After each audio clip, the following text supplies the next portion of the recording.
talk about how to socialize puppies well.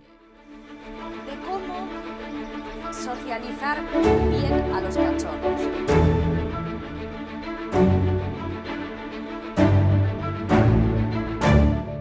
Previously, if you like these videos, please click on the like, subscribe, and hit the bell to not miss new videos. Thanks!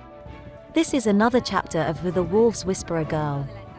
I am Estebelis and she is Ohanzi. She is a high-content wolf dog. She is the daughter of an Arctic wolf father and an American wolfdog mother.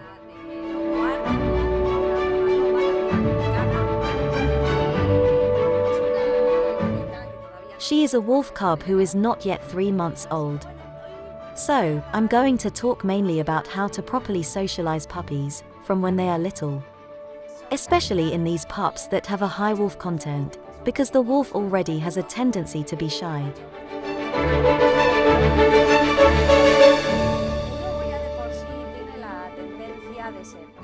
Tendency not to get too close to the human.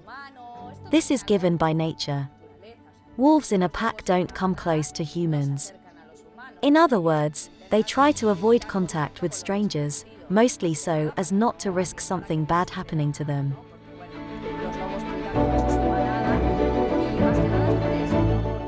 Because wolves take great care of their pack, and above all that is why. It's not that wolves are aggressive. The wolf, by nature, is a very familiar animal among them. They are very attached, they have a very good organization regarding, for example, the care of the young, shared by the father and mother.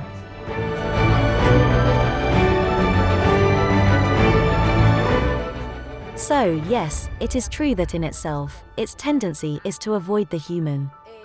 Therefore, with these high-content wolves, you have to do a good socialization, paying attention, first of all, that the greater the purity of the wolf, it will be an animal that has a tendency to shyness. But it will be an animal that is not aggressive, not dominant, an animal that is very attached to the family, very follower, very imitator. Those characteristics are going to have them. Surely, you have heard, and it is a question that we are asked a lot, that there are cases of wolfdog that are aggressive, that are dominant, that tell you that you have to have a lot of experience, that you have to impose yourself, that you have this and that.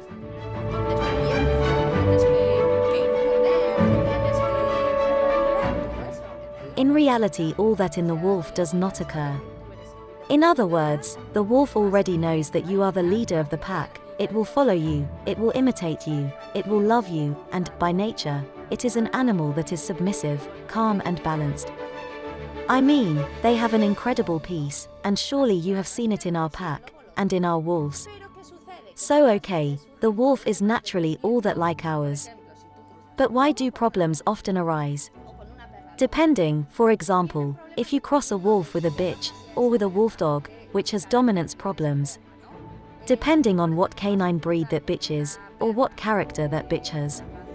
If you, for example, are going to cross with a husky dog, and that mother is an animal that is dominant, that has a certain aggressiveness, or, for example, takes over food, or all that kind of thing, that characteristic is transmitted. It is transmitted to the offspring, so that problem in these wolfdogs does not come from the wolf, but comes from the bitch, it comes from the crossing that we are doing with that bitch. Also, obviously, after the puppies are born, you have to follow a series of steps that many people, because of lack of experience or whatever reason, do not follow it. Then later animals come up that have problems as adults. But okay, we must be clear that it does not come because the wolf is like that. The problem comes from lack of experience, from the crossing with the dog that should not be crossed. So, okay, that is a very important point, the type of crossing that we are doing, with the father and with the mother, and then, okay, once the puppies are born, it is very important to follow several steps.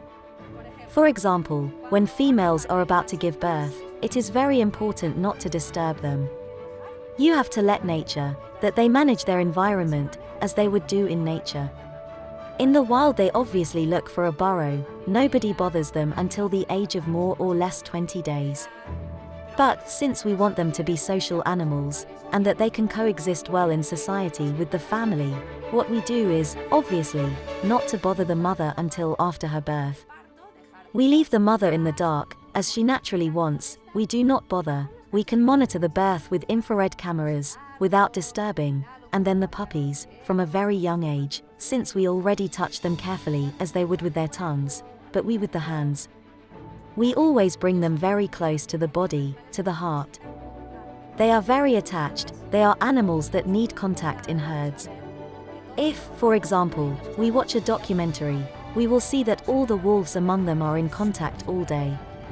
They are very attached, they need contact. What is said eventually that they are independent is false. It is completely false that a wolfdog is independent. If a wolfdog is independent, it is because of the breed of dog with which it has been crossed. Because the wolf is not independent. The wolf is familiar and needs family. A lone wolf will die of hunger and sadness, so they must have a lot of contact with oneself. Especially with those that are high content. What we usually do is also give them a bottle. The way the bottle is fed is also important. Because you have probably read or seen in some places that some breeders give them a bottle, but the way in which that bottle is given is very important. Because the wolf and dog puppy, when nursing from her mother, has constant contact with her. With his paws some brothers touch each other. So, if I am going to give her a bottle, and I have her in the air, I am not giving her the bottle in a natural way. I have to give her the bottle close to my body, and letting her rest her legs over me.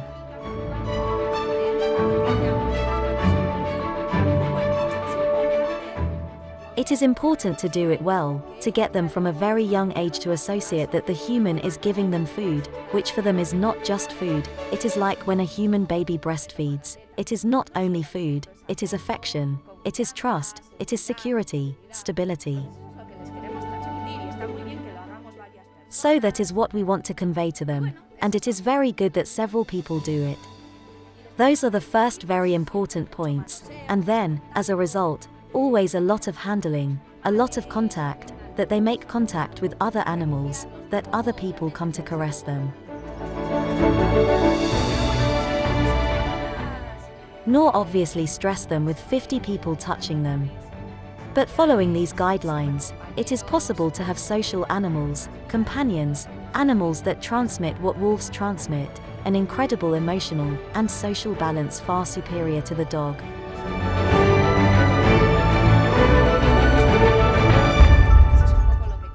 That is what I wanted to talk about in today's chapter.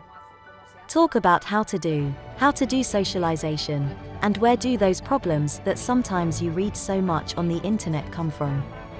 That they are aggressive, that they run away, that they bite, these problems are not brought by the wolf, okay? So that's what I wanted to tell you in today's chapter. Any questions you have, any doubts that arise regarding this issue, you can comment below. Thank you very much for having seen this chapter. Until next time, thank you.